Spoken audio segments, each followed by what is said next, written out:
Good evening, good afternoon, good morning, people, and welcome back to another video. If you're new to the channel, my name's Julian Ruiz, and this is my channel. For today's video, we're going to be taking a look at what some fans think of Grey's Anatomy. And on a personal note, I binge watched all of Grey's Anatomy throughout this past summer because we were quarantined, and what better thing to do than to binge watch a Netflix TV show, and I loved every second of it.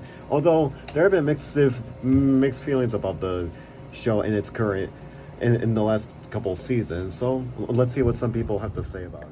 Oh, and just one quick heads up, I'm gonna be spoiling a lot of stuff, and so if you have not finished watching the entire show, don't watch this video. But please exit because I don't want to spoil it for you. Now, some people might say this, and I know, and some people don't. But I've seen like some comments talking about like how things were better in the past. Like one of them said that when Christina left, that all the humor of Grey's Anatomy kind of went away. To which I say, I don't think when Christina left the show, I don't think that really bust killed everything. But it was sad to see her go. I think Christina's character really has evolved really, really well. But to be honest, she should not have been in a relationship whatsoever. Like Burke and Owen, that was stupid. I don't think she deserved to be with them. Although the one person I think that would have been really, really good, interesting to see is Christina and Jackson. So before y'all ask, Jackson, when did Jackson come into play? Go back to season 6, episode 5 or 6, or somewhere between episodes 4 and 7, and then I think it's episode 6. Try episode 6, and there was a moment where Jackson and Christina had a moment alone. I think they're in Christina's room, and then they started kissing, but then Christina just stopped. But I think that would have been interesting because Jackson compliments Christina. He accepts the person who she is. He wasn't trying to change her, and he wasn't trying to force her to have a baby, unlike what Owen was clumsily trying to do. And he wasn't weird whatsoever and he wasn't being baby by his mother too much, unlike what Burke was clumsily going through. But yeah, it was sad to see Christina go, but I don't think it really did kill the show whatsoever in my book. Now another big thing that a lot of people keep saying is that when Lexi and Mark died, that kind of killed the show as well. And when Derek died, that also made the show worse. But to which I say, no, I don't think Lexi and Mark and Derek's departure really killed the show. Although I loved Lexi Gray. If you're asking me, and the top 3 people I had a crush on the show goes with Lexi, Addison, Callie, and you can squeeze a little bit of April in there if we were doing more than 3. But because some people did not like the way Lexi and Mark were killed off, but in my eyes, I think it was kind of a good exit. And let me explain. Lexi and Mark was always one of the good stable couples out there. I know some of you out there might think that Mark and Lexi are not fit, does not look like a good couple in some people's eyes, but in my eyes, I think it was. And you all saw the way how Lexi was with Jackson. As much as she kept saying how many things that she loves about Jackson, deep down in her heart, she still loved Mark. Mark was kind of similar with that other chick in the show, but not as deeply as Lexi was. And as for Derek, because people really got mad with Derek because one, he was one of the veterans of Grey's Anatomy. He's been there since the beginning, and seeing him get killed in that way was really, really sad for some people. It was sad for me. I was so heartbroken when Derek got killed off. Although I'll give him credit for letting us see Derek in action one last time, but it was him out there in some tight road, and there's no medical equipment around other than a small first aid kit or so. But yeah, Derek's departure, so sad. And same goes for Mark and Lexi. I will forever miss those characters so much. Then one other big thing, season 16, from what I've heard, it was not really loved by a lot of fans. And in my book, I thought it was meh. It was okay. Because Bailey firing Meredith again, I'm like, okay, whatever. When she first fired Meredith in season 14, I'm like, what? And when she fired both her because of Richard and Alex, I'm like, you'll get used to it. And wait, Bailey, how could you fire Meredith if her name is on the title? It's on the cover because it's on the title of the hospital. I don't understand that. I mean, yes, you are the chief, but then again, Meredith owns the hospital, so how can you still fire her if she owns the place? I don't understand. Well, oh yeah, and a quick side note, the thing about Bailey is that I feel like her character has not evolved well, because, she goes on and off now. And from seasons 1 through 8, I loved Bailey. I mean, I thought she was, like, because she was in my top 10 for best characters, but season 9 through 12, she was still decent, but not, but not really, though, but in season 13 is where she really started to fall apart. And no, scratch that what I said earlier. She did not fire Meredith in season 14, it was 13. I think I said that. I don't know, but because and in the court scene when Meredith was telling that one doctor who was responsible for not doing a good job on saving Derek's life, the way she said like, you killed the love of my life or something. I'm like, oh, like she said the love of her life. I wish they showed us DeLuca's reaction, because I'll be honest, I don't really think Meredith and DeLuca's relationship is that good as some people say. And hearing, because DeLuca, Meredith can say I love you so much like she did in the end of season 16, but you still know deep down she still loves Derek. And it's hard to replace Derek because the two people that was part of Meredith's life ever since the start were Christina and Derek, and that was it. But the big elephant in the room of season 16 was Alex's departure, because the real Alex I know would not just leave Joe like that. Because on a letter, come on, man, like that was not. And what kills me more is that of all the ways they could have written off Alex, they could have found like an easier story to kill off Alex, but they chose to reunite him with the one character that he was trying to escape from. Because if you guys watch Private Practice, there was one episode in season 2 where Addison like went to Seattle Grace to ask Bailey and Richard and Derek's help to help fix her brother, and then when she was at the desk, she was by herself, and Alex came and gave her an update on her brother or something, and then he was saying, I'm like, how do I feel to walk away, and then blah blah blah, and then he said, I love Izzy, but at the same time I don't, I want to walk away from her. And it's like, I'm like, don't stay with Izzy. Izzy sucks. It's like she legit just died in his own arms, and like she was lucky to get back alive. But because you know what's the saddest part about Izzy Stevens is that she was always an emotional wreck, even in the first season. And don't bother bringing up the whole Denny fiasco. Like the whole Denny made me want to vomit.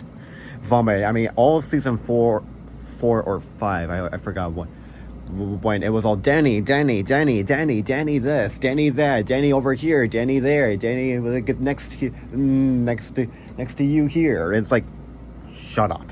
It's like, oh, because it's like, what I think that they should have done for Alex's departure, if I knew this would require more work, and I could see that. What if they would make Meredith, what if they make Alex Karev like go all the way to New York to join Arizona, because Arizona found like a big job for Alex, and it would be very beneficial for him or something, or even like I wouldn't say this for any character, but like just kill him off, like just legit show him get killed or something. I would much rather see him get killed before seeing him get reunited with Izzy. I hated Izzy ever since episode 1 of season 1. Don't bring her up. Speaking of characters that get on my nerves, let's start with Teddy. Teddy, I thought when she first came along in the show, I thought she was okay, but then there were moments where I was starting to like her, but season 8 really was going crazy for her. Like Teddy goes all Izzy Stevens in the show by getting so obsessed with Henry, and then after Henry dies in surgery, like she kept blaming everybody around her just for his death, but before that she was in a love triangle, and then she's in a love triangle right now with Owen and Tom. I mean, bringing up another love triangle right now, that's so season 8. It's like find something else besides being a freaking love triangle. It's like, I don't know, I don't like Teddy, but at least I prefer Teddy more so than Maggie Pierce. Maggie Pierce. So Maggie, like, as we all know, like, it's keeps on going on and off with Jackson, and in my eyes, I think that's one of the worst relationships. Not one of the worst relationships. The worst relationship in Grey's Anatomy. This isn't George and Callie. This isn't Meredith and DeLuca. This isn't even George and Izzy. This is Jackson and Maggie, and they're step siblings. That also makes it more gross. I don't know what they were smoking when they decided to, like, hey, let's make Jackson and Maggie a couple. It's like, what? And because in my eyes, I personally don't think anyone can replace Jackson and April. Which some people don't think Jackson and April was a good couple, but in my eyes, I think they were. But in some ways, I prefer Maggie over Catherine Fox. My God, Catherine Fox. Okay, so as you know, Catherine Fox isn't I guess she's still married to Richard, but she just. But let's be real, she only married because Richard just to have extra power in her hands, because it's all about what she cares for: power, and she. And like when Richard got laid off by Catherine and Bailey, he goes to work at another hospital, and yet when Catherine finds out, she threatens to buy the hospital. It's like you won't give. It's like you always have to, like, why you're always on his case on everything. I mean, yes, married couples do that, but it's like, because she's gone too far. It's like Catherine should not be in the show. Just kill her. Just kill her off the show. I don't want her in the show. Because Shauna, if you're listening to me right now, and remove Catherine and Maggie and Teddy from the whole show. I don't want to hear another people of Teddy's love triangle. I don't want to hear Maggie acting so sassy and bossy and saying to Meredith, I'm your sister. You should treat me with respect. I'm like, shut up. Shut up. And then Catherine Fox, and I don't want to hear Catherine Fox like saying that, she says it's power, feel the power. I want those three gone. I was like, oh, I'm sorry. Because every time I talk Grey's Anatomy characters, I kind of get too crazy. But that's the tip of the iceberg. In the future, I'm gonna make a Grey's Anatomy tier list, which I'll get to that in a second. But as we all know, at the time of this video, like in exactly just over a month from now, season 17 will come out. But if you were to ask me, I kind of want this season to be the last season of Grey's Anatomy, because I don't know how you can keep a show up that involves a show where you introduce new characters, build up those characters to be really good, and then at last minute you make those characters feel like trash, and then you kill them off in such a lazy way. I mean, because they want to like bring new characters on the show, but in my eyes, I'm not feeling really attached to all these characters other than Link, that is. But like in these small interns like Glasses, I feel like I could see maybe make it up there, but I don't think it's good. But he's still got a lot to do if he wants to get in that same like category of like memorable characters as Joe, Meredith, and Richard. Which, speaking of, I feel like Richard is going to be the next character to leave Grey's Anatomy, because with all the stress that he's been through with Catherine, I feel like because I don't know if they're going to write him off, but in my eyes, if they're going to write him off, because Richard will forever divorce Catherine. Catherine's getting mad, but Richard's gonna like go fly away to like just like out of the country just to retire, and then he will resign that place for the rest of life and relax and enjoy his life. And as for Meredith, I feel like that other guy that McWidow dude that Christina sent over to her, I would say to Meredith, like, to take it, go on a date with this guy, because this is Christina we're talking about. This is from Christina, and you know that everything that she does is right, because you know that she's right. Don't stick with DeLuca. I don't think DeLuca's really that good of a character, but yeah, I don't think they should continue the show, because even Shonda wants to like try on her other projects. I mean, I don't know, because when season 17 comes, we'll have to wait and see what happens there. So I say that I am going to do I am going to rank all the characters of Grey's Anatomy soon, not next week, give me a month, which reason being for that is because, one, I'm trying to finish up Private Practice. I just watched the first episode of season 3, and there are 6 seasons, and not as many episodes as Grey's Anatomy. Like season 6 has the least amount, but this is going to be helpful when I rank Amelia Shepard and Addison Montgomery. After watching that show, I'll do the tier list. Cute. No, after that I'm gonna watch Station 19, which I have not started watching this show just yet. I'm gonna finish Private Practice first and then watch Station 19, which from what I see right here like Station 19 has like just like half the amount of seasons of Private Practice, and it has less than 20 episodes in them, so it shouldn't take too much of my time.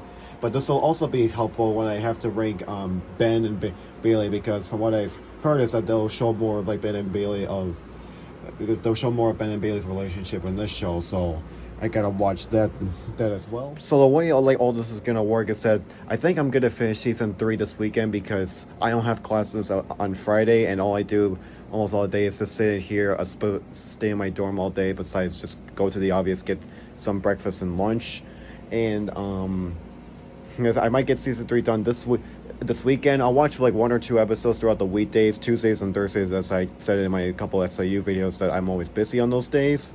And then I should have Private Practice done by the second to last week of October, and then that's when I'll start watching Station 19. And then you can expect like a week before Grey's Anatomy comes back on TV. Then that's when I'll post my whole ranking of the whole characters, and I mean all the characters, and that includes all the side characters from season 1 to now, because some of these characters that were like very small and not very important, they did have some strong points in them, so they'll be something to look forward to. So like stay tuned for that if you want. Like, thank you all so much for taking time to watch this video. Like, if you have any questions or comments, please comment down below. Have a nice rest of your day, evening, or afternoon. God bless and stay strong, my friends.